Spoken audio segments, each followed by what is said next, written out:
you Zegura, put your name. Because they might think that was my name. It's easy they to might find. Think, like Sure. I've heard that there's at Emery Zegura. Like, wait, what is? Who's that's Emery? Strange. He's a nice guy. Yeah. I've heard there's confusion about Nice guy. Baguzu Gibbs. They're like, who is that guy? Baguzu. Right. Yeah. Who is that guy? Who would that be? I wonder. How do you Okay. Anyway, pronounce sorry. that? All right. So I pulled up your. All right. Go ahead. So there's now disrespect. I can follow along. Okay. Go ahead. So NFL Okay. All right. on ESPN tweets out the following. Okay. By the way, I just got a notification that we're on the air, Gibbe, from YouTube. It just hit me up and said, watch Browns Daily. Okay. So I think we're back. There you At ESPN NFL, the Chiefs sit atop the projected win totals for the next season. And then it says, Pro Football regular season win totals 2021-2022 season. go. Okay. Who's from who? This says Who's, courtesy who of the has these Caesar numbers? Sportsbook. Who's This is what it's saying by William Hill. okay. Kansas City Chiefs, Bill Hill. Okay. 12. Tampa Fair. Bay Buccaneers, Sure. Yeah. 11 and a Okay. half. Green Bay Packers, Makes sense. 11. Everybody's back. Baltimore Sure. Ravens, Aaron Rodgers. 11. Hmm. Buffalo Bills, Seems high. 10 and a half. LA Rams, Fair. 10 and a half. Indianapolis Colts, 10. Okay. Niners, 10. Seahawks, 10. Tennessee Titans, 9 and a half. Dallas Cowboys, Wait. 9 and a half. Whoa. New Orleans Saints, Hold the train. 9 and a half. That's the end of the list. Hold the train. That's the end of the list. Hold. Except it's not. That's the end it. of the That's list. the list. That's it. That's the list. Except it's not. What does that mean, Gibbe? Well, if you look at the 215 segment that we were going to talk about this in, Listen, I have a I've ranked grievance them to air. per the list. Now, I will say this: that tweet, because you gave a little eyeglass, like trying to find. That's right. I feel like that tweet totally disrespected the Browns, because the Browns are actually the 4th or 5th highest in the AFC. Right. So the person who made this graphic for this tweet is an anti-Brownsist and purposefully left us out of the double-digit teams. That is the only explanation. Let's hold the phone here. Let's hold the phone here. Let's just make sure we're all on the same page. So what you're trying to tell me is that, in fact, as I look to the 215 segment, we're doing it the at 215 1:30. segment at 1:30. It's lawless on a Friday. That in fact, if you 2:30's actually Ask went, CBD. Everybody knows that. Or 2:15. oh yeah, 215's now. Ask CBD. Get them in. So if you actually go to the Caesar Sportsbook and find the actual numbers, we do reside in the 10-win total. But somebody who runs the NFL on ESPN Twitter account left us off the list Or the of the 10-win teams. Or the The graphic featured person. teams. The featured teams, which go in order. Are we the only omission? Sure they do. Because Well, that would be the next thing I'll we'd tell you want to what. look to. I'll tell you what. It goes from 12 to 9.5. Chiefs 11, they're on the list. Ravens 11 on the list. Buffalo 10.5 on the list. Indy 10 on the list. Titans 9.5 on the list. The only ones not there, the Browns. You tell me. But that feels like it's personal. That feels personal. It's like if there was a graphic made of the biggest bees in history, and it was there, and they listed all these great big bees that are out there, and then Beau and I weren't on that graphic, but then when you click on the link, actually we should have been near the top of the list. It feels like somebody's taking a shot at us. Same if there was a list of huge peas, and it omitted Gibbe, but then you have to click the link to find it. We live in a society Right. where we're not Yeah, clicking there's a links. society We're of looking at laws. this graphic, and we're No. saying, nah, Well, they don't think Gibbe's a huge I find pea. it Erroneous. I find it pretty egregious that we are the only omission. Of course. I find it egregious. I find it personal. Now, just to be clear, I would think that if there were a graphic made for the huge peas and it was reflective of his BPA, where Gibbe would make the graphic as well. With Grant Delpit, when you score a Grant Delpit, I mean, Yeah. you're on the graphic. Yeah, you'd want to do it. You definitely want to do that when that's A-list as it gets. Yeah. Graphic Okay. and Grant All both right. start with GRA, so you do the math. They both do. Boy, that's something else. That isn't it's a slight. It's saying, That is a slight. That's a shot. You won the offseason. Andrew Barry, Yep. Coach of the Year. 10 to 12 Yep. blue chippers. We counted 15. No big deal. Yep. Yeah, that's No. taking a shot. That's a That's taking a shot. Shots fired. All right, very good. Let's go around the league. ESPN, speaking of them, they're Adam Schefter with it that the NFL announced it will be calling its first U.S. sports book in partnership with Caesars Entertainment, which is, of course, where this came from. Wow. DraftKings and FanDuel, those companies are now the NFL's official sports betting partners. So this is something that I've talked about for years, that you go to London, you go to England, you go across the pond, and you can bet on your teams at the venue. How close are we to that, I do wonder, as the NFL has opened us. It's coming soon, right? We are going to live in a world where there's going to be a device of some sort in your seat, or an app that you download on your phone for while you're at the game, where you're going to do this from your seat. Yep. Yeah. This is no kidding. I did a segment proposing that in 2013. At the time, it was something where you could tell, like, the erosion of people wanting to go to stadiums was starting. That the at-home, it's really started with giant big screen HD TVs. Of course. And there was forever, those were so expensive you couldn't purchase them. It was $5,000 for a 60-inch TV. Oh yeah. Not even, maybe in a 50, high 50s TV, sure. let alone a 60. Yeah. Now they're not. They're affordable. So the at-home experience is so great that something had to be done and will continue to have to be done to make the in-stadium atmosphere and environment worth your time. And it's been updating Wi-Fi and all of these other things. We know it's an up-at-dawn siege to try to improve these things. But this was always the wild card that was out there. And I remember doing this segment vividly. You sit down and you can bet 7-1 odds Jarvis Landry scores a touchdown on this drive. Yep, $6 on it. Go. That's happening. So that's where we're headed. That's where we're headed, man. And that will be a way to make to keep the you go there. That will be an ability to have it be a unique experience. I'm surprised it took this long, honestly. Like, it took longer than I thought it would for us to get to this point. So this is, everybody plays fantasy football, DraftKings, FanDuel, all this stuff. So it was a natural progression and now official. So well, you have to remember, though, the NFL was not, was so anti-gambling for so long. It's been a very recent and very, honestly, when you think about what their mindset about it was, once they decided to embrace it, I think they've ramped it up fairly quickly. But they were just, you're right. They were trailing for so long. Yes, huge. Yeah. So it's something. There was a stigma forever attached to it. The stigma's gone, and so the NFL, like other sports league, capitalizing as fast as they possibly can. In addition to that, for the second straight year, the 2021 NFL schedule will be released after the draft. This is smart to do. The NFL, and in part because they're now in the television network business, has become a year-round news-creating entity. So, wasn't always this way. Now it is. They've got a network that needs to have content. So let's build this into it. Let's build the content into it. And we've seen stuff in the last week about possibly doing almost like a Midnight Madness camp opening where everybody opens at the same time and you whip around and you're at all these camps at the same time. Like, we live in a content creation business. You have to be able to think quickly in that business, and you got to be able to strike while the iron's hot. And that's what this is here. It's been evolving to this.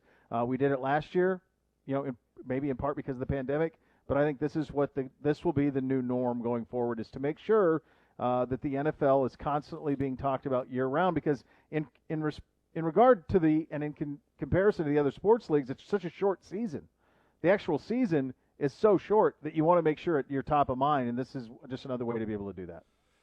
You're exactly right, and as you understand in the content for profit world that content creators should be operating in, that you want to create flagpole or tentpole events. And so this is now something that will happen every year, that they will build a show around, that they will sell. Yep. And now you've got it. As before, you just kind of, here before the draft, here's the schedule. And it was a big deal, and you maybe do a little thing. Now you're going to build, you're probably going to have a week leading up to the schedule, maybe leak a game here or there, prime times, this, that, whatever. There are going to be opportunities, I would imagine, for wagers on how many primetime games a team gets. Somebody theorized to me for the Browns this year over under 3.5. I said over. Over. All of it over.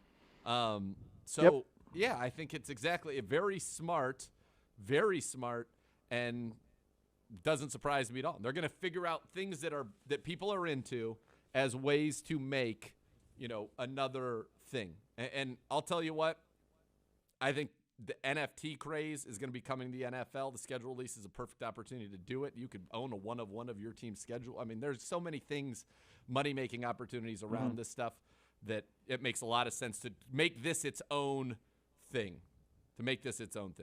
Yep. Yeah, I agree with you on that. What did you think of the news that the 49ers offered a first-round pick to the Jets for Sam Darnold? So what I think about it is that Kyle was thinking, I like Sam Darnold. Remember, I talked about this a little bit before that I thought they would be a real player for Sam Darnold. I think Kyle said he has all the skills that I want in a quarterback. I'm going to mold him and make him, and then guess what I'm going to give him? Kyle Pitts and Kittle are going to be the centerpiece of our offense, and you can't stop that. You cannot match up with us.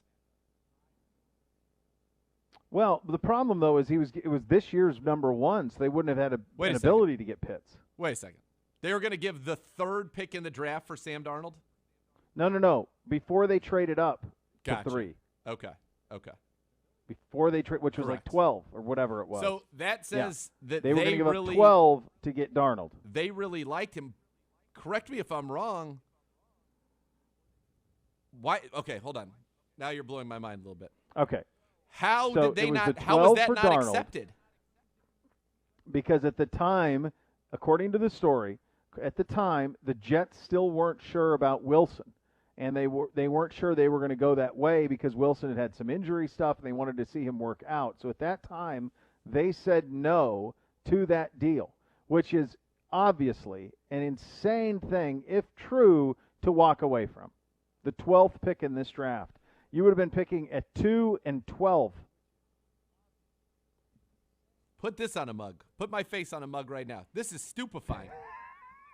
So they ended up getting a fourth and a future second, and they could have had the 12th pick in the draft. They could have said, all right, we didn't like him. Reportedly. And in 3 years down the road, we're just going to move down 10 spots in the draft because we picked him second a year, and now we're going to turn it into a new player.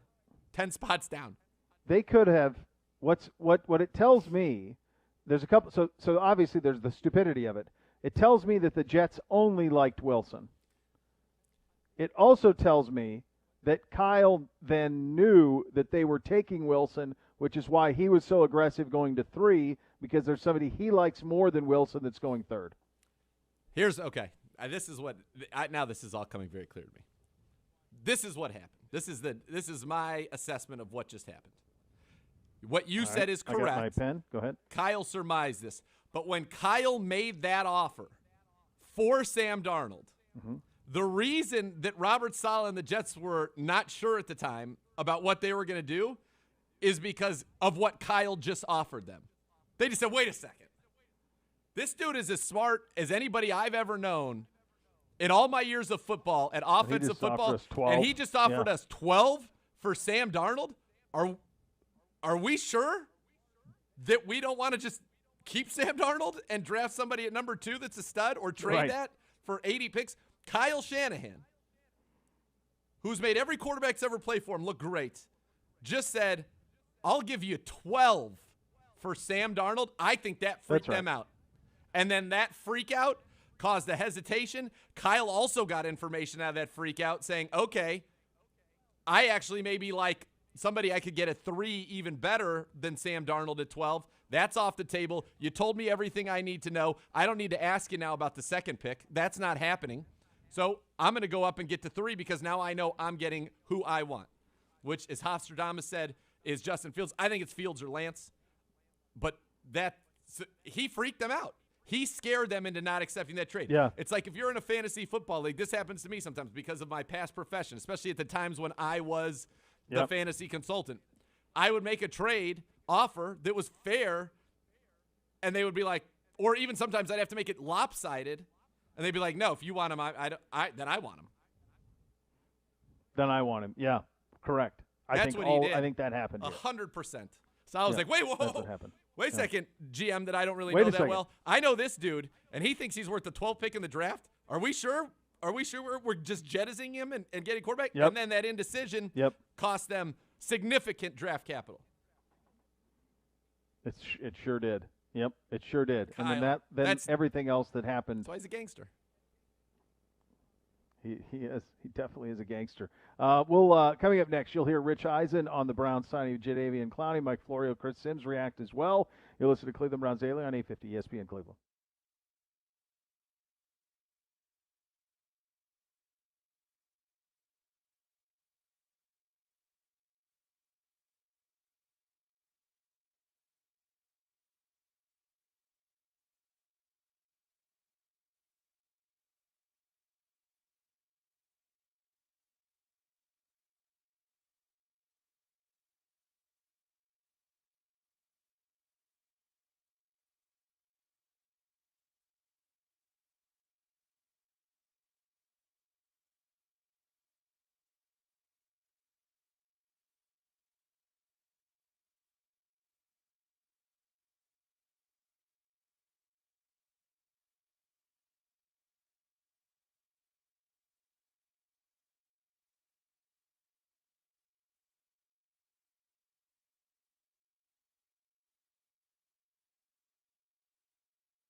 Welcome back into Cleveland Browns Daily on a Friday edition of the program. Beau Bishop here for my great friends at Northeast Factory Direct. And if you're sick and tired of that outdated kitchen, it's the perfect time to make a change and upgrade, and I highly recommend you go to Northeast Factory Direct to do so. They've got high-quality name-brand furniture and hot tubs for about half the price as the fancy retail stores. You know that.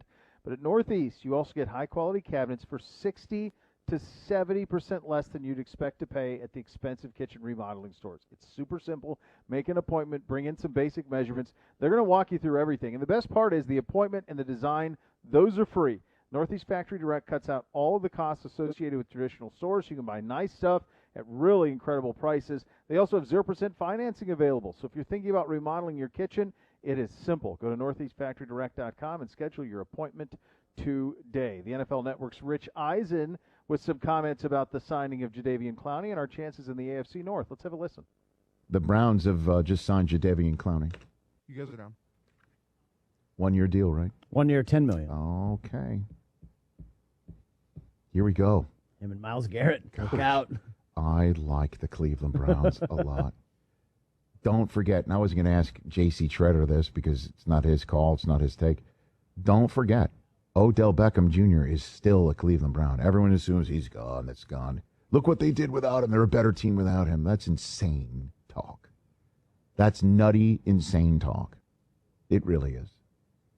He's going to come back. Jarvis Landry's coming back. You've got Chubb and Hunt. You've got that line in front of Baker. You've got the coach, second year. Baker's second year with the same head coach since Bob Stoops in college. Right? Bob Stoops' last 2 years at Oklahoma was the last time that Baker Mayfield had the same head coach 2 years in a row. I mean, what was it? Was last year? Well, no. Did Freddie Kitchens last the full year? I don't even know. I forget. He did, yeah. I mean, he's had seemingly more seasons of interim coaches than anything else. Yeah, so many head coaches. And now Clowney to that defensive line. Add Clowney to that defensive line if he is healthy and ready to roll with Myles Garrett, Defensive Player of the Year type candidate. You think Ben wishes he may have just retire? No, Ben's got one more year left. And then the Browns have a draft, by the way. Browns could add some quality players in the draft to already their young group. You know, Denzel Ward is one of the best cornerbacks when he's healthy. He wasn't healthy a lot last year. Right. I might say the Browns are the team to beat in the AFC North. How about that? And I'm not looking to be part of Baker's book club, even though I did go to the Ivy of the Midwest, the University of Michigan. Only Michigan people say that. Oh, that's not true. There are T-shirts. Browns are going to be feisty. Yeah, don't you think? I do. They don't even have that first place schedule either. That belongs to the Ravens. No, it belongs to the Steelers. Belongs to the Steelers. They were 11-0 and then that's right. Lost out. Yeah. That's right. Belongs to the Steelers. Hold on, let's do the Pittsburgh Steelers get everybody elsewhere. They go through their cap hell. Ben's coming back. Different center. First place schedule. All right, Browns play the other That's North teams, and then they play the AFC West. Okay. Broncos, Raiders, Chiefs, Chargers. That was a hell of a playoff game, man. They play friggin' pylon came up and beat him. Take that pylon and hit him over the head. They play the NFC North. Right. Lions, Packers, Bears, Vikings. Yes. And they play the Patriots. Third place schedule. Yeah. And then they play the Cardinals as their seventh. That's right. They have a third place schedule. Right. The Browns have a third place schedule. Pats and Cardinals, their other. That's got the makings. They had an 11-win season, right? These things kind of bleed into everything. And then a third place. How many 11-win teams have had a third? 1 minute. The following year. Can't be many. Right? Can't be many. That's because the Ravens beat the Titans in that first. They were both 11-5, but the Ravens had the tiebreak. Right. You've got an 11-win team with a third place schedule coming up. Wow. How about them apples? 30 seconds. Oh, that's right. I could be, by the way, and I'm sitting here thinking, first of all, I'm a man of advanced age here, thinking about way too much at the same time. There's a 7th seeded team. Oh, yeah. That's right. Yeah. So. And now a 17th That's right. game. So the 6th seed, Yeah. right. They were 10 seconds. the Ravens were the 5 seed, the Browns were the 6 seed. And that's what now you just forget. That's right, because the Colts Here we go. lost to the Bills. Hey, you guys are up. That was fun. Listen to Rich get through all Great. that. Of it. That now he's correct in the schedule, but it's also more ambitious. Do you think? To me, it feels more difficult than last year. Well, yeah, last year you had both the New York team. Yeah, the NFC Mm-hmm. East, which was a NFC disaster. East. A winning team, losing team won that division. So you had that on your schedule, and yeah, you didn't have a difficult. You were coming off of 6-10. You did not have a difficult. The matchups weren't that difficult in terms of your division head-to-head. We picked up the Jags last year. We had some pretty favorable games in our direction. I think this year it is an overall tougher schedule, but certainly tougher for our division. Everybody in the division. Oh, yeah. Because when you match up with your NFC matchup, happens to be NFC West, there's not an easy one there. Seahawks, Rams, Cards, Niners. You can make the case that we maybe have the best of the matchups right now. The Niners are back and healthy. You've got the Seahawks with Russ, and you've got the Rams, who now have Matt Stafford. I mean, you can make the case Cardinals are maybe the best matchup out of that group, but there isn't all 4 of those teams have. They're a full day, though. Oh, of course they are. Yeah, Yes, that's not an easy absolutely. game. But last year we had some games where we looked at the schedule, we're like, that's a win, Dub, period. dub. Yeah. Yep. You certainly had. Well, you had teams that we played the Jets and the Jaguars. We played obviously the NFC East.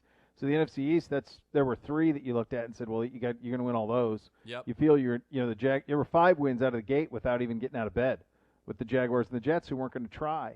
So you had both of those cases. Of course, we played the Jets game without any receivers. Right. Yes, we contributes. did, which is still Certainly, outrageous. that was the most ridiculous thing of all time. And we should have won. We still almost should have won a game against another NFL team. Gosh, that was just absolutely absurd. It felt like half of our offensive line was out. We didn't have. Oh yeah. And it all happened Humans we after didn't know. Friday. They didn't even practice. Walkthroughs in parking garages. Jeez. All right. Coming up at the top of the hour, Ryan McChrystal will join us, analyst for Sharp Football Analysis. And Number Fire will take a look at the draft, and we'll answer some of our big questions going into it. You'll have that to look forward to, which is nice. You're listening to Cleveland Browns Daily on a Friday right here on 850 ESPN Cleveland.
If your game plan for the season includes buying or selling a home, Howard Hanna Real Estate Services has you covered. Visit howardhanna.com/GoBrowns today. Time to head out on the hotline to check with Ryan McChrystal, analyst for Sharp Football Analysis and Number Fire. We'll talk a little draft.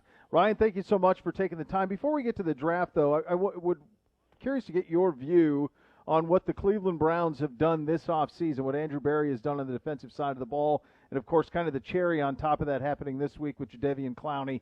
What do you make of Andrew Berry's approach this offseason and what he got done? Yeah, I think they're having an awesome offseason. It seems to me like their approach has been to fill all of their holes without having to take any really big swings with big long-term contracts. And that way they can go into the draft thinking, at a minimum, they have serviceable starters plugged into each of those gaps, like cornerback, pass rusher, receiver by re-signing Higgins. And so they can go into the draft knowing that those positions are kind of still needs, but they're not going to be in a position where they feel like they absolutely have to draft a player at any one spot. Ryan, and one of the moves they made to address that was bringing in Jadeveon Clowney, and I know you tweeted out that you thought that outside of Azeez Ojulari, there wasn't maybe somebody in this class that fit necessarily what the Browns were looking for at that position. That's why they opted to go with Clowney. Yeah, I mean, with these teams like the Browns that we know that they use, quote-unquote analytics to help narrow down their choices, when you look back at some of the additions that they made, you can kind of piece together what criteria they might be using. And so with the Browns, with the pass rushers that they've added, they definitely value elite college production. They value length. Everybody they've added has at least 34-inch arms. And then they seem to value athleticism. It's hard to pin down exactly how, but we can probably weed out some of the guys who tested really poorly at their pro days. And then when you look at this year's class and just look at each of those categories, Azeez Ojulari from Georgia is really the only one who definitely checks all three boxes. Now, that doesn't mean the Browns are just going to wipe everybody else off their board. I think there's some guys on day two that are probably still there who maybe check two of the three boxes, but they probably felt like it's really unlikely that we're going to be able to address that position in round one. So maybe that's the position where we have to spend up a little bit more, go get Clowney. That way we feel confident with him there as our starter. And then maybe on day two, if we like one of these other guys who we think are maybe the next tier down, I could still see them adding to that because as far as long-term, that's still going to be a question beyond this season. Ryan, before we get into some of the specifics on this draft, too, I wanted to kind of double down on that because I think you're exactly right on pretty much all fronts, and that Andrew Berry will be able to just look for traits, and you kind of identified those three things that he likes and this organization likes from a draft pick standpoint. But as we sit now, before a draft pick has been made, is this a top 5 roster in the NFL? It feels like it is to us. Ooh, that's a tough question. I'm hesitant to say yes just because maybe I'm missing something obvious, but as I Sure. just go through my mind of the teams, yeah, it probably is. And I think, one of the reasons why I would argue that it probably is because sometimes with teams, they could have a really great roster, but if there's one glaring hole, teams can exploit that weakness. I think we saw that with Green Bay, for example, in the playoffs where they definitely had an issue at one of their cornerback spots and it got exploited. And looking at the Browns roster, I'm not sure that there's any one spot that an opposing team, whether it's an opposing offensive coordinator or defensive coordinator, can look at the Browns side of the ball and say, that's the guy we need to attack. So, yeah, I think you can make a pretty strong argument they're among the most complete teams across the board. And that bodes well for this team, and that bodes with the continuity that they had. And you mentioned, I know you did another tweet looking at Clowney and Vernon and how you're getting kind of a similar replacement, and Vernon played great in this. And then you add Tack McKinley on top of it, and you've got an opportunity. Where would you put this roster against the rest of the league? I mean, are we talking top 5, top 3, top 2? I mean, Beau and I were talking, it's Browns and the Bucks. Who else is more complete? Yeah, if you're talking about complete roster, I think you're right. It probably is the Browns and the Bucks because they're probably the only two teams that really don't have that glaring hole like I was talking about. Yeah. Obviously the Chiefs are way up there at the top of the league because Mahomes is just that much more important. But if you're talking about a complete roster, they don't have it because they have some really glaring holes on the offensive line. We saw in the Super Bowl, if they don't fix that, that could really hold them back from competing at that high of a level again this year. Yes. Now, Ryan, when you talk about this football team and the efficiency that it showed on offense a year ago, when you run that back verbatim, basically, which they're doing, every position, do you expect naturally to see a leap in production and efficiency from that? Well, there's sort of two sides to that coin because on one hand, yes, of course, everyone on the offense, starting with Mayfield, is just going to feel more comfortable, and that's going to lead to them being more productive. But now all the defensive coordinators in the league have now seen what the Browns want to do with this exact same personnel. So they also, there are teams, especially within the division, that are going to spend a lot of time this offseason specifically game planning for what the Browns did well last year. So I definitely expect everyone to play better, but I also expect the defenses to just be a little bit more prepared for them. So as far as how much of a leap they can take, it's just hard to predict. If you were to say add one thing, you talked about, on defense, the measurables, what you're maybe looking for in a defensive end. If there was one thing, it felt like that, when especially you mentioned the Chiefs, speed. Do you think the Browns could be a team that looked to inject some speed into their receiving core perhaps early in this draft? They don't have big needs. Cornerback, the depth, you've talked about that, with Greedy coming back after missing the season. Denzel's missed some games. But do you think speed at receiver, and that would also seem to line up pretty well with what's in this draft and what would be available to them? Yeah, I could definitely see them going receiver in the first round depending on what's on the board. I mean, like I said, I think re-signing Higgins just sort of put them in a situation where they feel comfortable with their receiving core. But signing him to such a cheap one-year contract, they're obviously not saying we're invested in this guy as our starter. So it would be very easy for them to add someone if the right player is there. In some of not my most recent, but in some recent mock drafts, I've had them taking Rashad Bateman, wide receiver from Minnesota. And my logic behind that is basically that he's good playing on the outside, which fits well because Landry obviously lines up in the slot a lot. So you could have Bateman and Beckham on the outside. Bateman stretches the field well. He's not among the fastest guys in this class, but he did stretch the field well. That was a big part of the Minnesota offense, was using him on the deep ball. He goes up and gets those contested catches. So I could see him coming in and sort of doing similar things that they want Higgins to do, but just maybe doing it at a slightly higher level. Interesting you bring up. We've mentioned his name before on the show because some of the traits he have that we don't currently have. I do. I like him a lot, and I think he has some traits that we don't have in that receiver room. Another guy I love, and I do think that if there is a position of it is corner, and a lot of it's injury, right? I mean, Greedy just hasn't played. He didn't play last year. Denzel hasn't played more than 13 games. So corner is probably the position of need. You can never have enough defensive ends, obviously, as well. But you do go to corner, and in your latest, you have Caleb Farley, the cornerback out of Virginia Tech, slotted into the. I would sign up for that tomorrow, Ryan. I would race to the board with that name on the card if that's the way that it falls. What do you like about him? What do you like about the fit? Yeah, well, my reasoning for putting him with the Browns in my most recent mock draft is it's really twofold. One, cornerback is probably a position that they're considering addressing just because Greedy Williams, while we know he's super talented, he's just a question mark right now. We just don't really know with the injury and him not playing last year. We don't really know what he is. So they could definitely probably want more depth at that position, and will probably consider it in the first round. And they've also been a team that we've seen them a couple times, most recently with Grant Delpit. They've been a team willing to gamble on someone with way more upside than the spot where they're drafting him. With Delpit going in the second round, obviously a lot of people thought Delpit was a first-round pick, especially earlier in his career before he had a couple injuries. So the Browns basically got a potential elite safety in the second round and just said, hey, let's roll the dice. I think they could do a similar thing with Farley where it's a position of need. It's a little bit of a risk because of injury, but, if you hit a home run with it and he stays healthy, you've got a great value at the 26th pick that type of player usually isn't on the board there. And so I think that combination of need and them being a risk-taking type of organization, it just makes a lot of sense. What can you tell us about Greg Newsome? And you have him going 22nd to the Tennessee Titans, and that's a name that we've seen start to pop up a lot for the Browns. How do you think would he fit? Is he somebody that if, let's say, Farley and Newsome were there, which direction would you go, or which direction do you think the Browns might go? So I've struggled with whether or not to consider Newsome an option for the Browns a lot because when you look at a lot of their early draft picks, they seem to really value elite college production. Yep. in addition to testing numbers. Now, Newsome checks all the boxes with his testing numbers. He killed it at his pro day. He's a superstar athlete. But until this most recent season, Newsome wasn't really thought of as a highly touted draft prospect.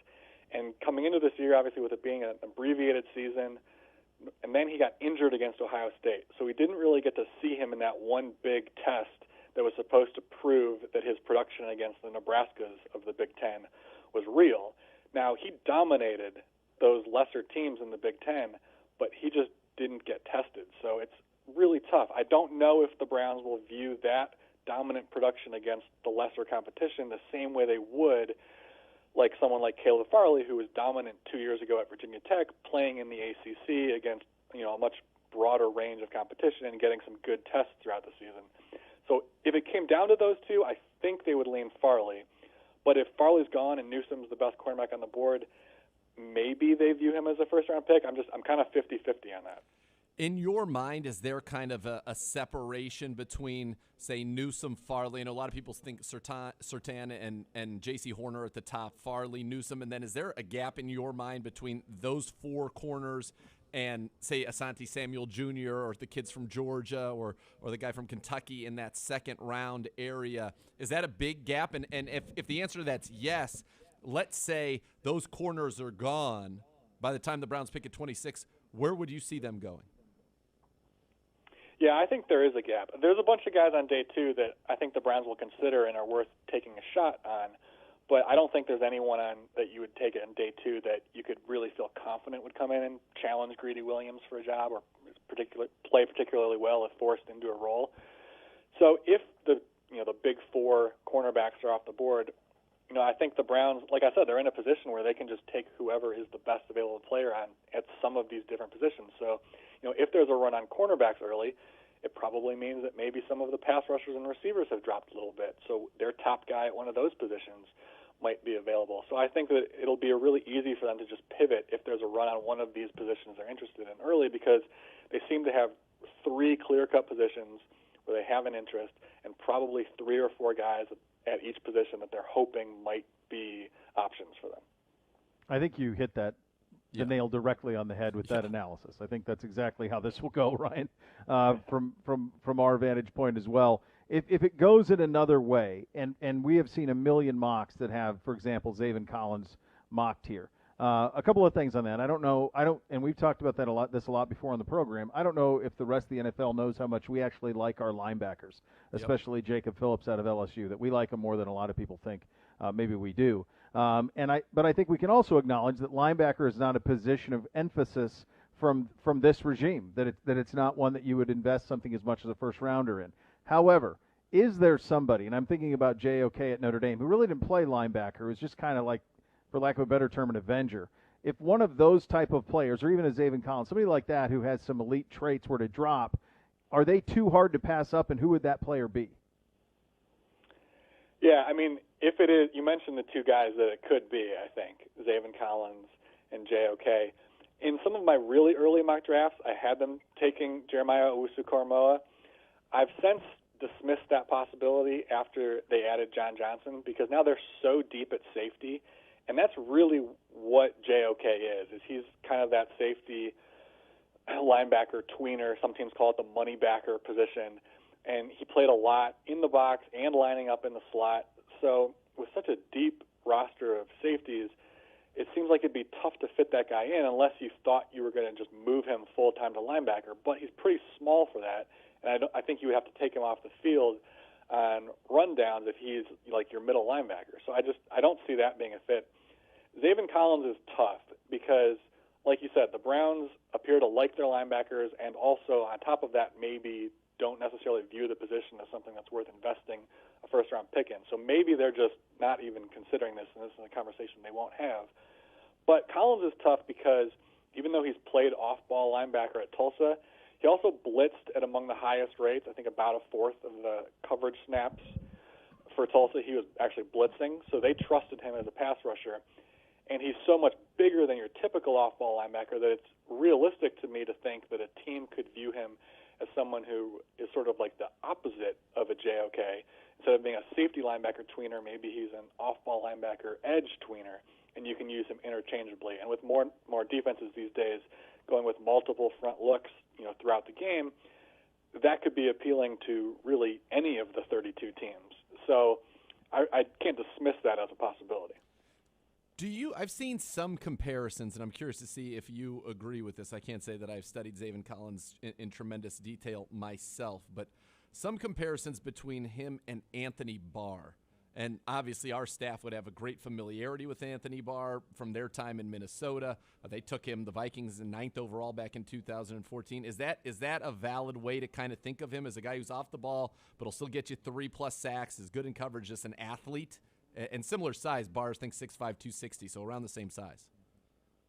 Yeah, absolutely. That's the most obvious comparison for him. I'm not even sure there is really like a good second comparison because it's kind of like a rare it's rare to see a guy with that size who can blitz and drop in coverage.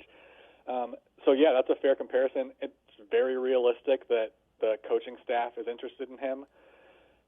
But, again, we come back to it seems like the front office probably doesn't want to invest in that position. Agreed. So, I don't know. It's really hard to say because he's so unique. It's hard to know how he fits into those prior viewpoints. Well, Ryan, this is very easy to say. We have a lot of people on to talk about our draft and possibilities and things we could do. And I'm sure Nathan would agree that we haven't had anyone who I think is more dialed in to the thinking of this. I was going to say we appreciate that. We appreciate you knew the really roster. Dialed in. You know the I philosophies. think you have it. Yeah. He's a sharp football. He's a sharp guy. Yeah. That's a good job out of you, bud. Good having you on. About them. Ryan, do you do any? All right, that is. Go ahead. Is he still there? Ryan, are you still with us? Yeah. Yeah. Do you cross paths with the great Cleve TA at all in your time at Sharp Football? Oh, absolutely. Yeah, we chat on our Slack channel almost every day. That's one of my buddies here in town. So so now we know he's got a little bit of a Cleveland pipeline there. There's starting to be a lot of excitement, I would say, at Sharp around what's going on here with the Browns. I like that. I like to see it. Yeah, definitely.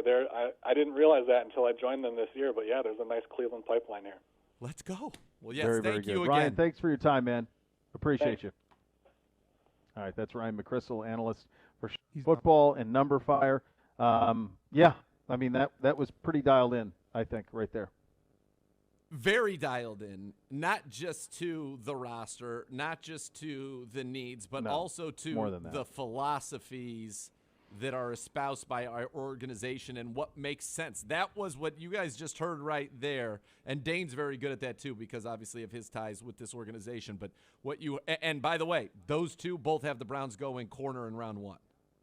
So I think, and we've been saying that on this show for a while, and again, it is, when we say it's a vault in here, it's a vault in here, okay?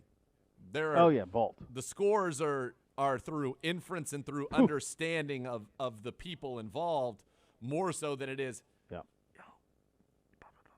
Oh, well, you might want to pay attention to this. In fact, if there ever is don't speak of it. That's the only bubba we've gotten so far this year. So this is those guys dialed in, and I think that was an excellent segment. Ryan did a great job. Good job, Gibbe. That should get you on the Big P graphic for the day. Great get. Yeah, that is a good job out of Gibby right there. Gibby, all right, you will hear from Mike Florio and Chris Sims on our recent acquisitions and our chances in the AFC North coming up next. You listen to Cleveland Browns Daily on 850 ESPN Cleveland.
Hey, check out the best podcast available. The Ibs boys are on it.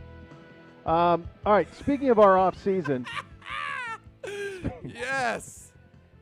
That's all you need to know. Speaking of our off season. Yeah, it's nothing else that you need to know. It's been a good one already. Here is Mike Florio and Chris Sims debating the Browns off season, especially after the Clowney deal. Coming in white, hair coming in green. Jadeveon Clowney, You guys are down. Cleveland on a 1-year deal. Last year they wanted him on a 3-year deal that was worth like somewhere between 50 and 60 million. He didn't want that deal. Now he does the 1-year deal worth up to 10 million, which means it's worth less than 10 million. He Definitely has to do certain things, and you never know until you see the incentive package. Sometimes you literally have to be the Super Bowl MVP to get your full amount. Maybe he's got to be Defensive Player of the Year. He talked about that yesterday. But, Chris, we saw this coming. It was his second visit to Cleveland. I'm surprised they did it before the draft. What if they have some guy fall to them that's their highest-rated pass rusher, and he just happens to be there, and they've given this contract to Jadeveon Clowney? Maybe they still take the guy. I don't know. But I thought they'd wait until after the draft to go after Jadeveon Clowney. Well, I think it gives them a little flexibility in the draft, and I think where they're sitting probably there in the 20s, they're probably looking at it like, that's dicey, difference-making pass rusher territory. I'm not sure if there's going to be that type of guy there in this draft. So I think that's probably where that thought comes in, Mike, at least as far as not, exhausting the draft for that position. But, man, Clowney, nonetheless, with this defense opposite of Myles Garrett, man, you got 2 number 1 picks, 2 of the freakier guys in the NFL that we've seen in the league over the last 15 years or so, as far as size, speed, the way they can change directions, do all of those things. And, of course, it makes sense, like we talked a little bit yesterday, because of the scheme fit and everything like that. Life's going to be simple for Jadeveon Clowney. Get wide, rush the passer, do all that. Nice move by Cleveland. You're right. They probably got to still get some people at some point at that position to fill it out for depth. But either way, we know that the starting 4, Sheldon Richardson, Myles Garrett, and Jadeveon, that's pretty legit when you just say those 3 names right there.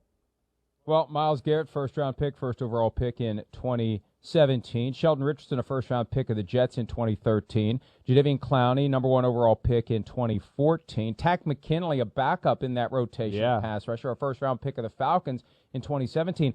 Clowney gives them, Chris, 10 first-round picks on the roster. Wow. 3 number 1 overall picks on the roster from 2014, 2017, 2018, of course, Baker Mayfield. This Browns team is different. The Browns is no longer applicable to the Browns, not with those first-round picks that they have. I can't imagine a time since the Browns returned to the NFL in 1999 when they had that much talent, that much. Now, look, some of these guys, like McKinley, he was available to be signed because he didn't live up to that first-round status, but still, 10 first-round picks on the Cleveland Browns. That would have been incomprehensible a few years ago. No, it's amazing. They've done an unbelievable job of turning over their roster, and, I mean, you really look at it like you see here on this graphic. I mean, forget these names. I mean, there's a lot of other names not on this list that are really damn good, too. And I think when you take into account, even with last year, yeah, okay, you didn't have a guy like Jadeveon Clowney. Some of the additions they've made in free agency here. And, guys like Denzel Ward were hurt, kind of in and out of the lineup. Their other starting quarter, Greedy Williams, he wasn't out there, the whole year. So there's guys on the roster already that they're going to be better with. But I think when you just talk about Clowney, and then now they've addressed the safety position a little bit with John Johnson from the Rams. Anthony Walker at linebacker. We talked about that a bunch at the free agency. They need a linebacker. Well, Anthony Walker's their kind of guy. You just look at their team and their roster, Mike, and off of what you said, I mean, the Browns is the Browns, or maybe it's just 10 seconds, guys. Awesome. Or the Browns has got a really good roster is the real phrase.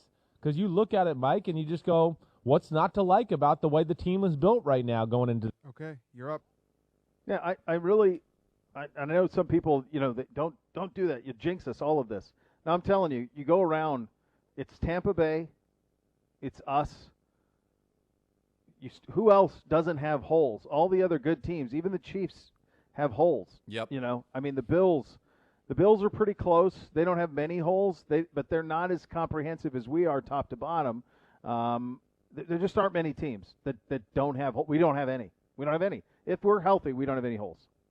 Right, and that's always a big if. But, yeah, on paper, we Big can if. roll Can't this control out right now and feel great about it.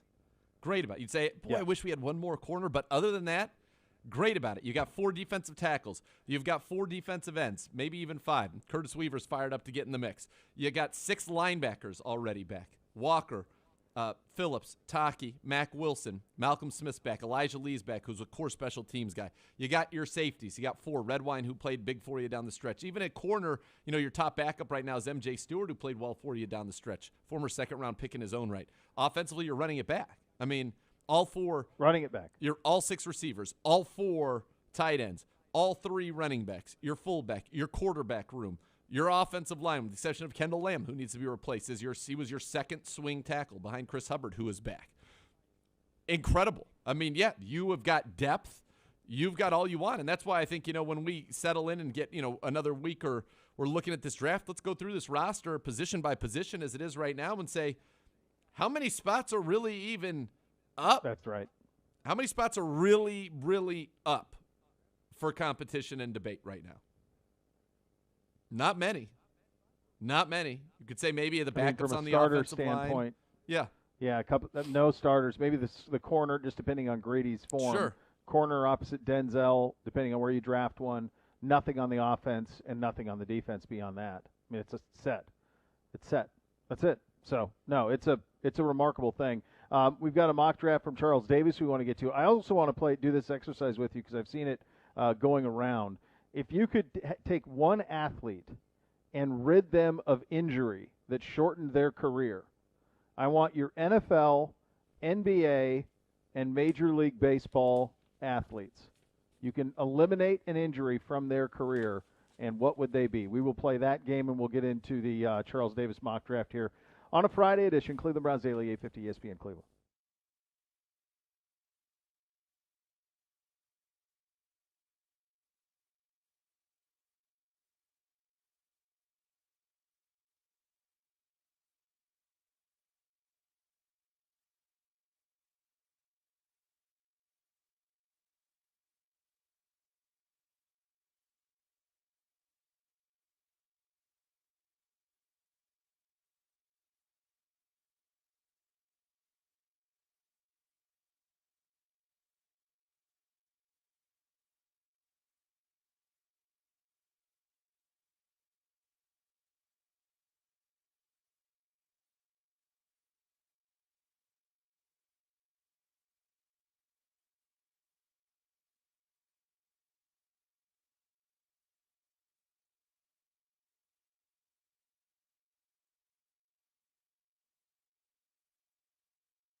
In partnership with the state of Ohio, Ohio National Guard, Metro Health, FEMA, and a Wolstein Center Branch Vaccination Center is now open in Maple Heights. First doses of Pfizer vaccine are being administered this weekend from 7 a.m. to 6 p.m.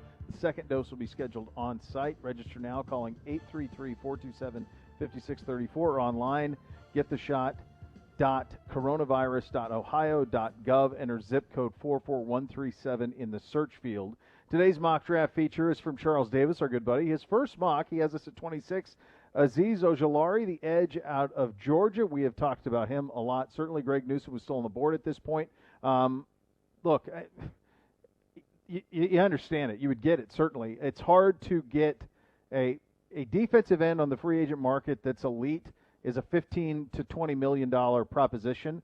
So if you can find somebody that you think can be that, and I think they think maybe Tack McKinley could be that, I can understand how this would be the pick at 26. I wouldn't have a problem with it.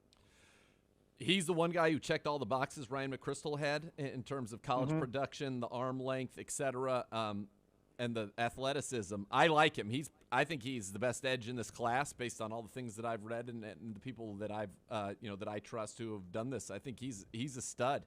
I just don't think that you need it there. I don't think it's impossible. I could see if all the other corners were off the board and there is a big, let's say, delineation in the Browns board from the top four to the next group, that maybe they say, all right, let's get that stud, and we don't need him to play right away, which makes me think it could end up being somebody who's like a Jason Oweh, whose profile is very similar to that of Danielle Hunter, who didn't have huge college production either, but has been a superstar in the NFL for the Vikings. And I always think when you see guys who remind you of somebody that's had success in your program before, it makes it easier to go that direction.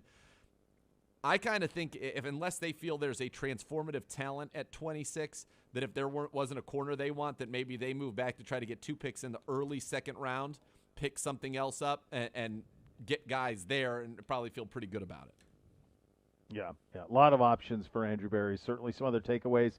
He has quarterbacks going 1 through 4, so he has Mac Jones to San Francisco, Fields to Atlanta, which I would not understand Atlanta doing. I would think if you believe in Matt Ryan, which it seems like they do, give him Kyle Pitts and go that way is what I would think. He has the Bengals passing on Chase and Pitts and going Sewell, which I would disagree with entirely on that front. I think get Burrow a weapon one way or the other. You can address tackle in the second round. Pitts goes 6 to the Dolphins, which would be a dream scenario for Miami. He's probably been the apple of their eye the entire time. If they were somehow able to get that and move down and pick up picks, it'd be a theft from their perspective. Bama running back Najee Harris to the Steelers. And we've seen that a couple of times. And Jason Oweh to the Ravens at pick 27, which would be one that would make you go, oh, dang it, really? You could see him having a good career there in Baltimore.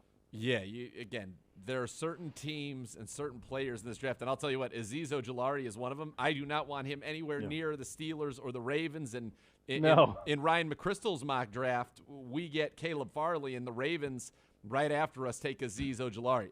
That seems like the kind of guy that in that uniform is just going to become a stud. Don't want any part of that. So you think about Oweh, okay, maybe they take advantage of his gifts. Najee Harris to the Steelers, you are starting to see that a lot more in mocks, as Gibbe notes. You wonder if a running back on a line that's totally been overhauled with an aged quarterback, if that's what you need. I feel like I think when they could be headed for – go ahead. I was just saying, when I think your team is in a great spot, you can get a lot of running backs that can make impacts. I think it's very rare the running back that is going to overcome what might be not an ideal situation. Now, Nick Chubb we're blessed to have 2 superstars, but if you think about the way we went in about acquiring them, early second-round pick in a year where we had 2 of them, and then also, Kareem Hunt was only available to us at his price point and available to us, period, because of off-the-field incidents. But it was not a first-round pick that was invested into that capital. And for a team that let corners walk out the door, a team that let, its center retired, left tackle out the door, top backup lineman out the door, I think they have bigger needs.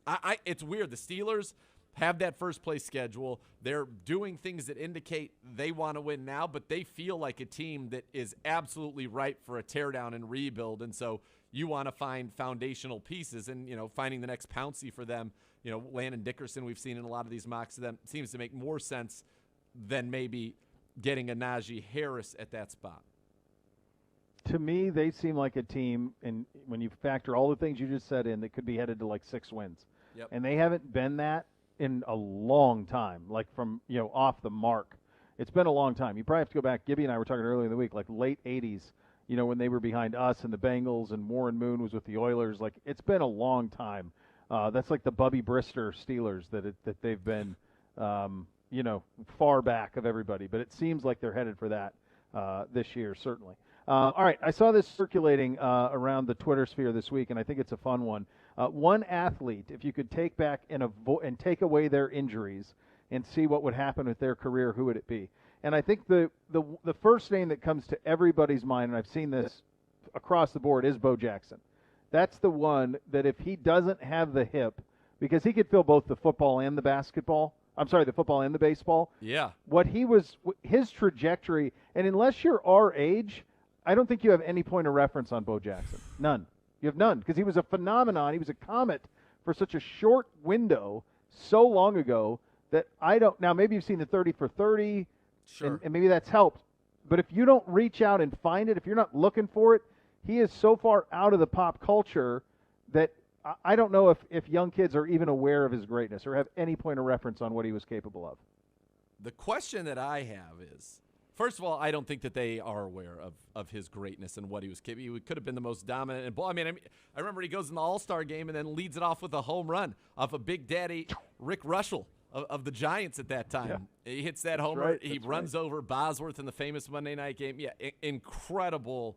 And people don't know. The other thing that's in Bo Jackson's category is that perhaps he's the originator of big-time story stealing, because I do follow you on social media, and he stole your pose. Your pose where you're in the pads with the bat. Yep. Looking That's a jacked. good point out of you.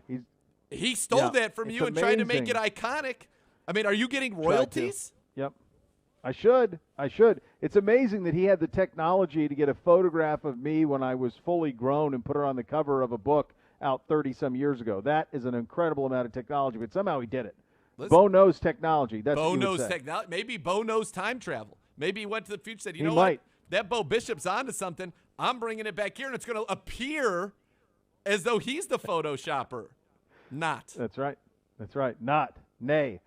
You said the football ones were easy for you. Who are the ones for football for you? I had a few that I wrote down. I thought the basketball one was easier. Who did you have in football take away the injury other than Bo, who's the obvious one? Bo, and then the other one's Andrew Luck.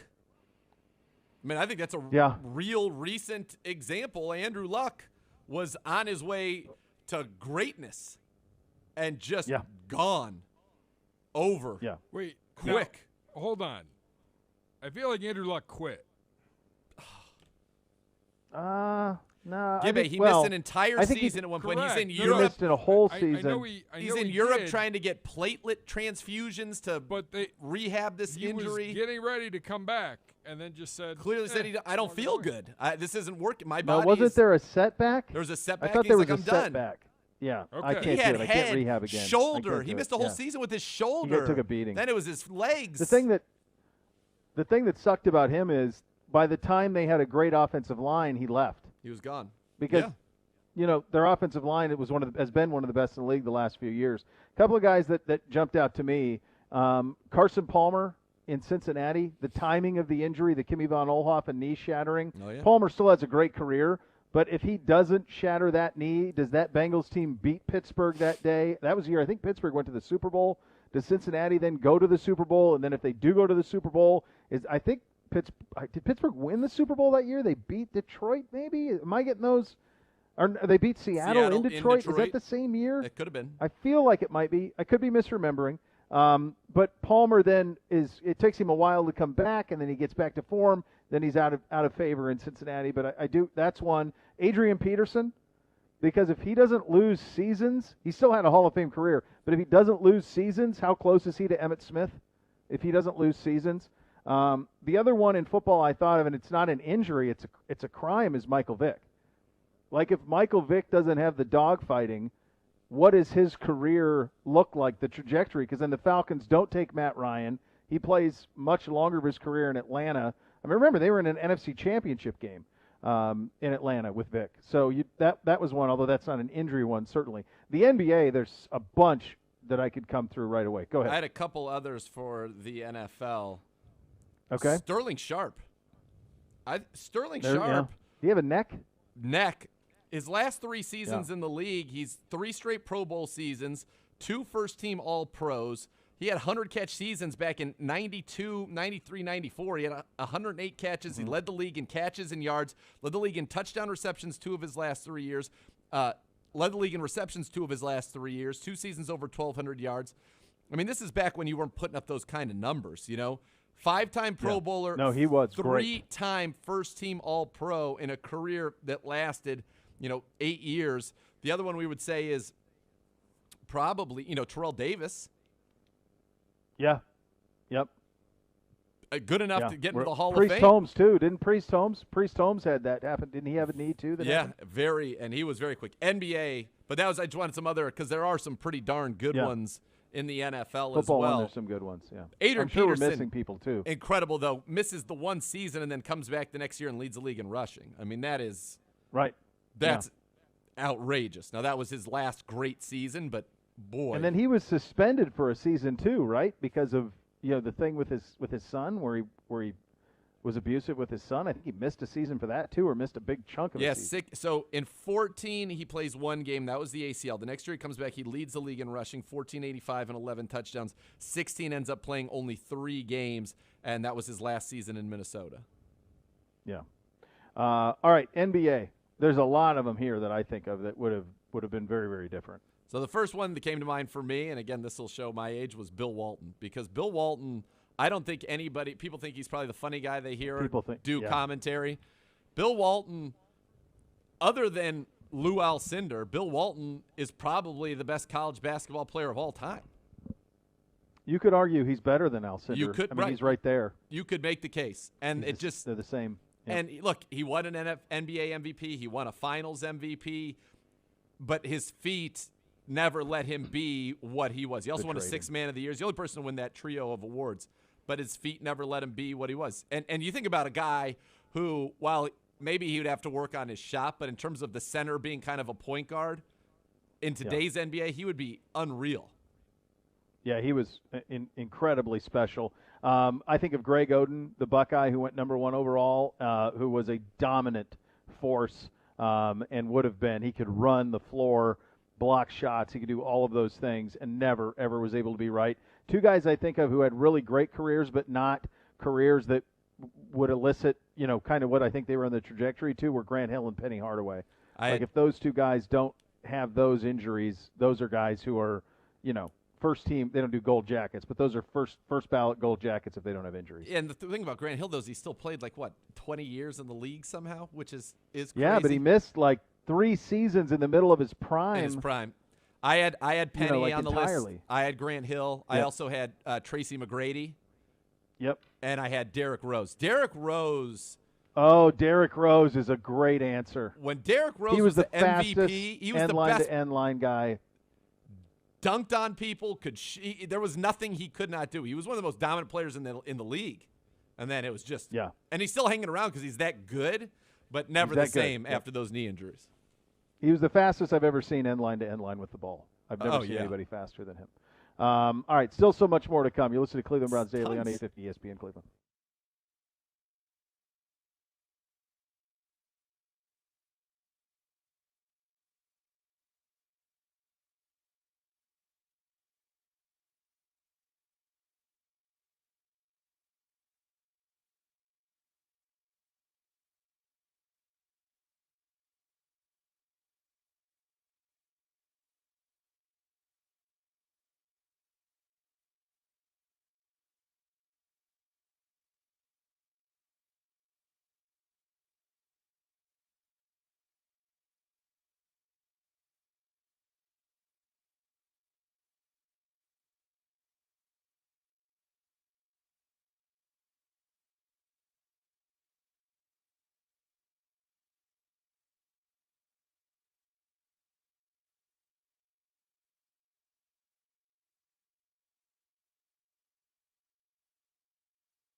doing the injured list. We can help get you back in the game. Call 1-800-ELK Ohio for a free case review. Elk and Elk, a proud partner of your Cleveland Browns. Gibby, give us a poll. No light, Gibby. You're not on. Nice. No Did I light, say Gibby. that on the air? Was that not on the air? No. John Johnson, No, Troy too Hill, bad. 75.5%. Gibby. Re-signing That is the Hollywood, perfect 10. number 2 at 13.7%. It doesn't even Jadeveon matter. Clowney and Tag McKinley, 7.7. He's And trying Anthony to Walker, Clydesdale through it. He is like, what a Doesn't determination. matter. I'm Doesn't getting matter. through it. Next level. What about the Bishop? Next level is 100-0. Browns Daily. 100. Enjoy your weekend, everybody.